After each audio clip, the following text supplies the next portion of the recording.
नमस्कार दोस्तों, स्वागत है हमारे YouTube channel one direction point में। दोस्तों अभी अभी यूपी ट्रिपल एससी ने 3 महत्वपूर्ण नोटिस जारी किए हैं और वो नोटिस हैं सप्लाई इंस्पेक्टर की रिवाइज आंसर की के बारे में और दूसरी है सहायक सांख्यिकी अधिकारी की रिवाइज आंसर की के बारे में, वहीं सहायक मुख्य सेविका के सिलेबस के बारे में। तो आइए देखते हैं नोटिस क्या क्या हैं। ठीक है फ्रेंड्स, आइए देखते हैं कि जो सम्मिलित प्रवर अवर वर्ग सहायक पूर्ति निरीक्षक मुख्य परीक्षा के अंतर्गत वर्ग सहायक एवं प्रवर सहायक व पूर्ति निरीक्षक के रिक्त 76 पदों हेतु लिखित परीक्षा के उपरांत ABCDEFGH की उत्तर की जारी किए जाने की सूचना दिनांक 18/7/2022 को आयोग की वेबसाइट पर अपलोड की गई थी। यानी जो सप्लाई इंस्पेक्टर पूर्ति निरीक्षक की जो उत्तरमाला थी वो 18 जुलाई को आयोग की वेबसाइट पर अपलोड की गई थी। तो उसी के संदर्भ में कैंडिडेट के द्वारा कुछ आपत्तियां दर्ज की गई थी। तो उसी आपत्तियों के बिहाफ पर आयोग ने आज संशोधित उत्तर की जारी की है। ठीक है, तो जो भी कैंडिडेट इस परीक्षा में अपीयर हुए थे वो संशोधित उत्तर की से अपना आंसर चेक कर सकते हैं और चेक करने के बाद जो भी उनका स्कोर बनना है हमें कमेंट बॉक्स में ज़रूर बताएं। आइए देखते हैं अगला नोटिस के बारे में। अगला नोटिस है सहायक सांख्यिकी अधिकारी व सहायक शोध अधिकारी की प्रतियोगिता परीक्षा 2019 के अंतर्गत दिनांक 12/7 यानी 12 जुलाई को आयोग की वेबसाइट पर जो उत्तरमाला आयोग के द्वारा जारी की गई थी या अपलोड की गई थी। तो उसमें विद्यार्थियों ने कुछ आपत्तियां दर्ज की गई थी। तो उसी आपत्तियों के बिहाफ पर आयोग ने आज उसी की संशोधित आंसर की जारी की है। तो और उसमें कुछ प्रश्नों में बदलाव भी आयोग ने किया है। तो कुछ ज़्यादातर कैंडिडेट के जो मार्क्स हैं वो बढ़े ही हैं, क्योंकि 4-5 जो क्वेश्चन ऐसे हैं जिसपे सभी विद्यार्थियों को कॉमन अंक मिला है। तो जो भी कैंडिडेट इस परीक्षा में सम्मिलित हुए थे वो अपना स्कोर चेक कर सकते हैं और चेक करके हमें कमेंट बॉक्स में ज़रूर शेयर करें, ताकि मैं एक मोस्ट अप्रोप्रिएट कट ऑफ का वीडियो बना सकूं। ठीक है, आइए बढ़ते हैं अगले नोटिस के बारे में। अगला नोटिस है मुख्य सेविका की भूमिका। सेविका जो सहायक मुख्य सेविका का जो अभी आवेदन लिए गए थे उसके सिलेबस के बारे में। तो आइए देखते हैं सिलेबस क्या क्या है इसका। तो पहला है मुख्य सेविका की भूमिका और जिम्मेदारी। तो इसमें जो पहला पॉइंट है सिलेबस का वो है मुख्य सेविका की भूमिका और जिम्मेदारियाँ। वैसे भी जो पद का नाम है इसमें मुख्य सेविका ही है, तो उसी के संदर्भ में ये वाला पॉइंट है। अगला है विवाह, परिवार, जाति, लिंग की असमानता, धर्म और भाषाएं। ठीक है, वहीं अगला पॉइंट है सामाजिक समस्याएं विशेष रूप से बच्चों और महिलाओं से संबंधित। ठीक है, आगे देखते हैं। अगला पॉइंट है जनसंख्या विस्फोट, जनसंख्या वृद्धि और नियंत्रण। मतलब जनसंख्या बढ़ने के क्या क्या कारण हैं और जनसंख्या नियंत्रण के कौन कौन से उपाय हैं उससे संबंधित यहाँ पे प्रश्न पूछे जाएंगे। अगला पॉइंट है 5वां गरीबी, दहेज, घरेलू हिंसा, तलाक, अंतर और अंतर पीढ़ी संघर्ष, जातिवाद। मतलब गरीबी, दहेज, इनसे संबंधित प्रश्न मुख्य जो परीक्षा होगी उसमें पूछे जाएंगे। ठीक है, अगला पॉइंट नंबर 6 है सामाजिक परिवर्तन, सामाजिक नियंत्रण। सामाजिक परिवर्तन मतलब समाज में कौन कौन से परिवर्तन देखने को मिले हैं और उनमें क्या क्या नियंत्रण संभव हैं, जो भी कुप्रथाएं चल रही हैं। ठीक है, उससे संबंधित यहाँ पे प्रश्न पूछे जाएंगे।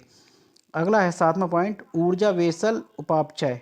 ठीक है, ऊर्जा से संबंधित है और जो वेसल उपापचय से यहाँ से क्वेश्चन पूछे जाएंगे। ये साइंस का टॉपिक है। ठीक है, वहीं देखते हैं संतुलित आहार, भोजन का कैलोरी मान और वजन प्रतिबंध। मतलब जो बैलेंस डाइट कौन कौन सी होती है और भोजन का जो कैलोरीफिक वैल्यू मतलब क्या क्या होती है कि कार्बोहाइड्रेट से ज़्यादा मिलता है या फैट से ज़्यादा मिलती है एनर्जी, और वजन मैनेजमेंट मतलब क्या हाइट के अकॉर्डिंग क्या वजन होना चाहिए, उसके बारे में यहाँ से प्रश्न पूछे जाएंगे। अगला पॉइंट है पॉइंट नंबर 9 भोजन के घटक प्रोटीन, कार्बोहाइड्रेट, विटामिन, खनिज, पानी, उनके स्रोत, कार्य, आवश्यकताएं, कमी होने से होने वाले रोग।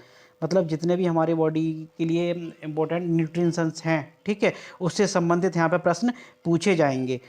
जैसे कि कार्बोहाइड्रेट, प्रोटीन, वसा, विटामिन, खनिज, पानी, उनके स्रोत आदि से संबंधित प्रश्न पूछे जाएंगे कि ये इनके स्रोत क्या क्या हैं। ठीक है, ठीक है फ्रेंड्स, तो यहाँ से इनके प्रश्न पूछे जाएंगे।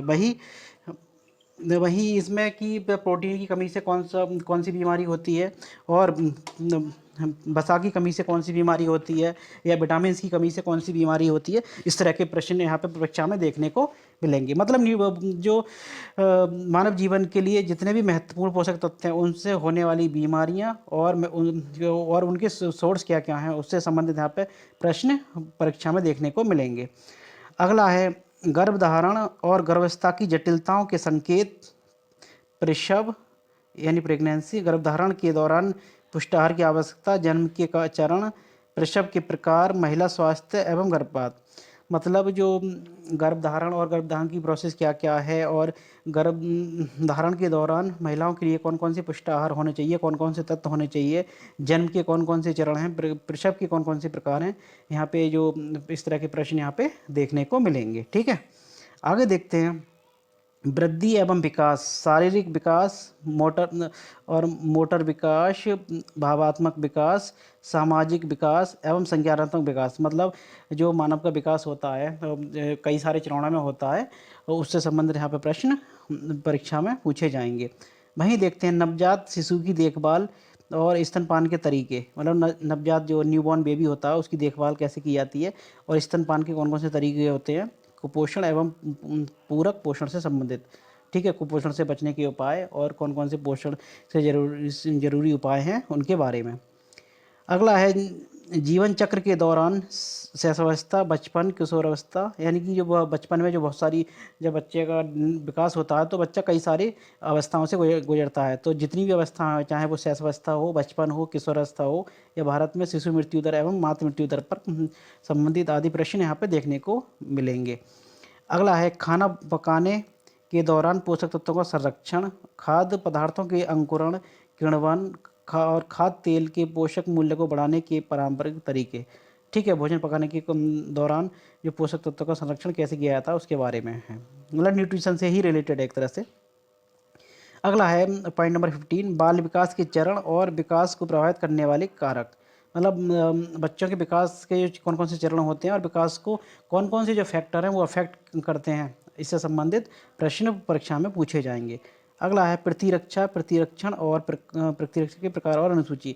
मतलब जो इम्यूनिटी, मतलब प्रतिरक्षा होती है, प्रतिरक्षण जो बॉडी की इम्यूनिटी पावर होती है उसके बारे में यहाँ पर प्रश्न देखने को मिलेंगे।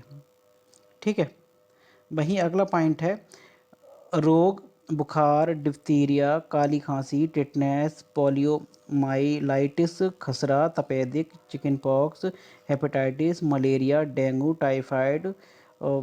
टाइफाइड और कृमि संक्रमण, एनीमिया, कारण, संरक्षण और इलाज।